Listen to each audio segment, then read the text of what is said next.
nikmatul ijad ini, kita wujud ada di dunia, kita punya kesempatan untuk beramal soleh. Assalamualaikum warahmatullahi wabarakatuh, sahabat semuanya, bolo, konco. Kita ketemu lagi dan kita akan sharing lagi masih dalam nuansa kaidah tafsir. Ya, karena ini agak unik dan menarik tentu saja, agar kita bisa melihat satu sudut pandang yang lebih dalam dan lebih jeli terhadap ayat-ayat Al-Quran. Tentunya masih dalam satu pembahasan tema yang spesifik. Baik penonton yang sudah berusia lanjut, atau anak muda, atau usia menengah-menengah gitu ya, kita semua pasti berposisi sebagai anak. Karena tidak mungkin kita lahir tanpa orang tua. Saking pentingnya nikmat keberadaan kita di dunia, yang dimana perantara utamanya adalah kedua orang tua, Imam Fakhruddin Ar-Razi membagi nikmat kepada dua hal. Ni'matul ijad wa ni'matul imdadat. Ni'matul ijad ini adalah nikmat wujud, di mana kita bisa berkesempatan lahir ke dunia. Kenapa ini disebut sebagai sebuah nikmat? Karena dengan adanya nikmatul ijad ini, kita wujud ada di dunia, kita punya kesempatan untuk beramal soleh. Kalau kita punya kesempatan beramal soleh, maka kita punya kesempatan untuk memasuki surganya Allah Subhanahu wa Ta'ala melalui rahmat dan ridhonya. Yang kedua ada nikmatul imdadat. Nikmatul imdadat ini adalah nikmat fasilitas kita hidup di bumi. Bahwa kita butuh bernafas, Allah sediakan oksigen. Bahwa kita butuh air, Allah sediakan air.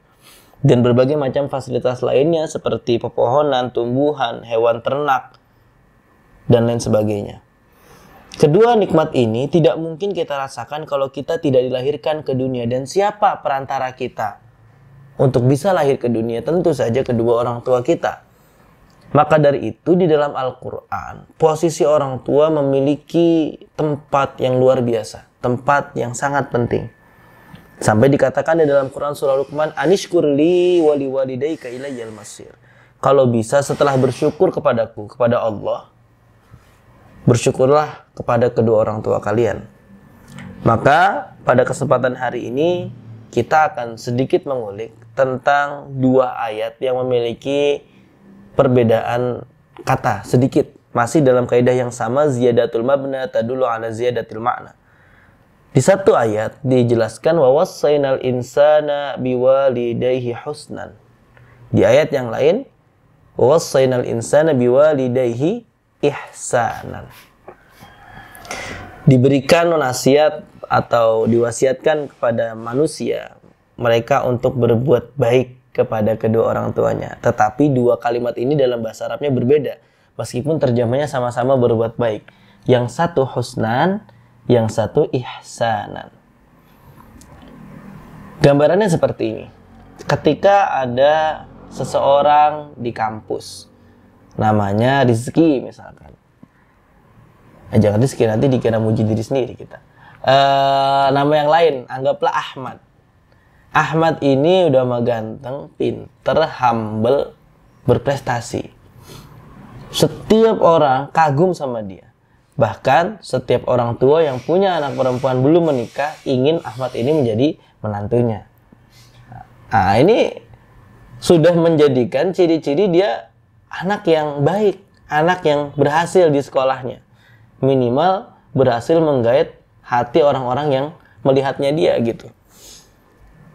Secara tidak langsung, Ahmad ini sudah berbuat husnan kepada kedua orang tuanya. Kenapa? Karena anak ini tidak hanya menjaga nama baik orang tuanya, tetapi dia memperindah nama orang tuanya dengan sesuatu yang dia raih tadi.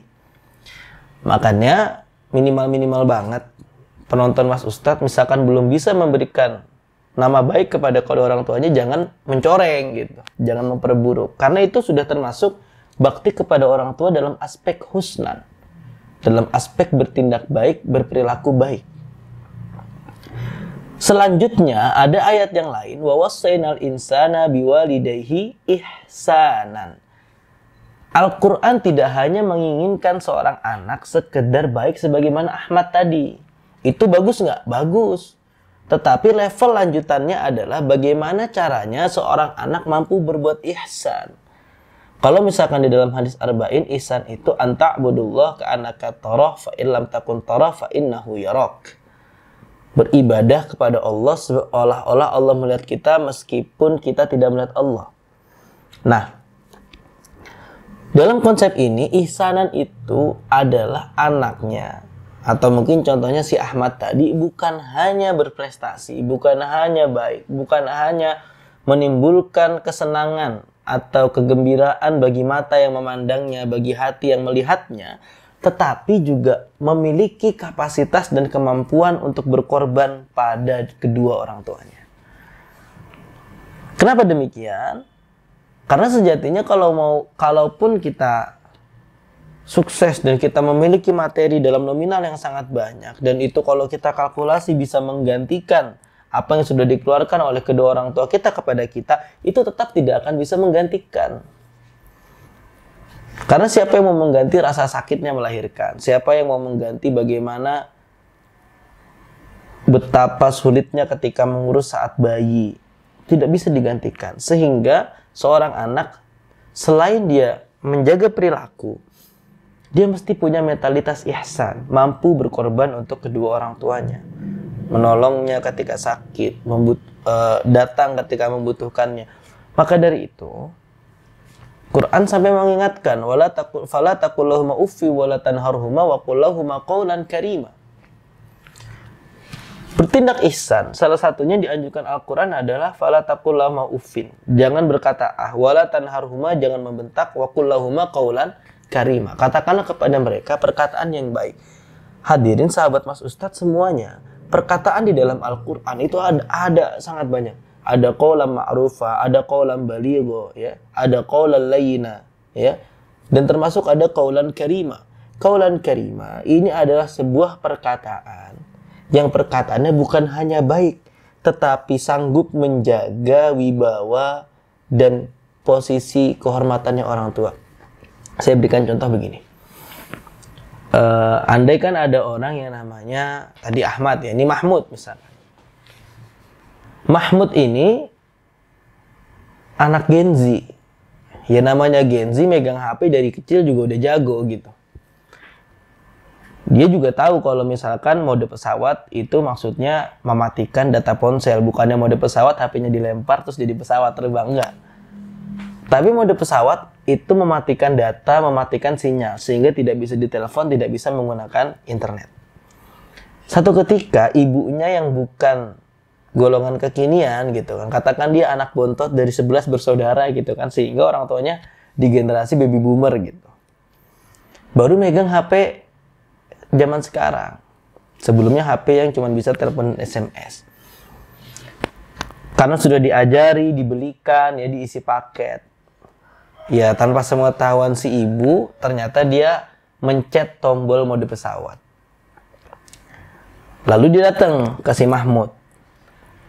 Mud, ini kok HP ibu nggak bisa ya buat WhatsApp? Kok HP ibu nggak bisa ditelepon? Rusak kali ya?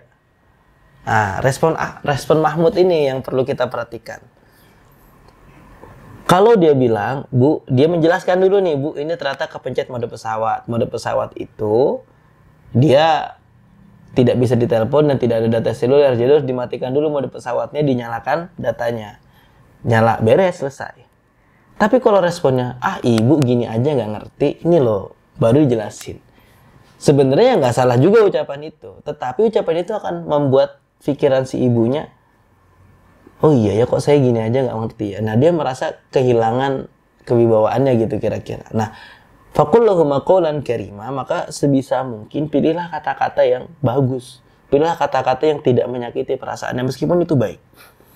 Jadi sampai pada level itu, Al-Quran memberikan tuntunan kepada seorang anak. Pertanyaan lanjutannya adalah, kenapa sampai setinggi itu posisi orang tua? Sahabat Mas Ustadz semuanya, ketika kita berbicara tentang birrul walidain, kata al-birru itu sendiri merupakan kata yang tinggi posisinya. Kenapa? Karena sejatinya untuk merepresentasikan atau mewakili kata kebaikan itu ada banyak dalam Al-Quran. Ada al-hasanat lawannya as-sayyi'at.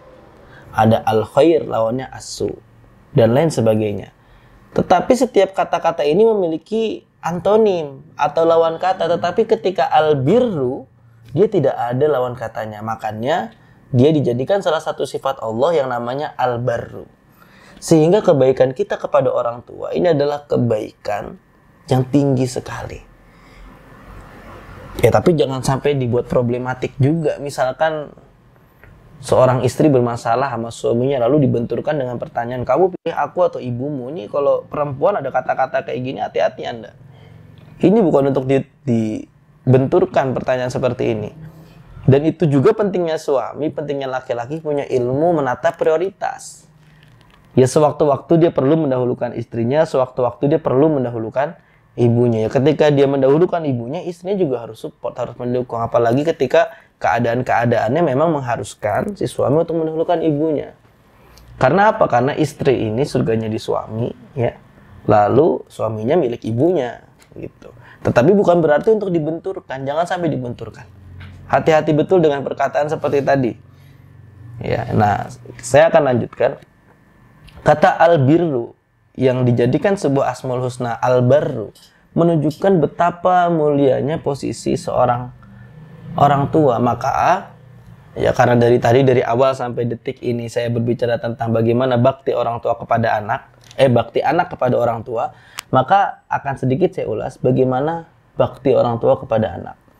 Ketika anak diberikan bekal, tuntunan, SOP, cara berbakti yang begitu tinggi secara pahalanya, ganjarannya, dan juga step-stepnya, cara-caranya tadi, apa yang perlu kita pahami? Sebagai mafhum mukhalafah, faham kebalikannya, tingginya apresiasi maka mengandung tingginya tanggung jawab, besarnya tanggung jawab.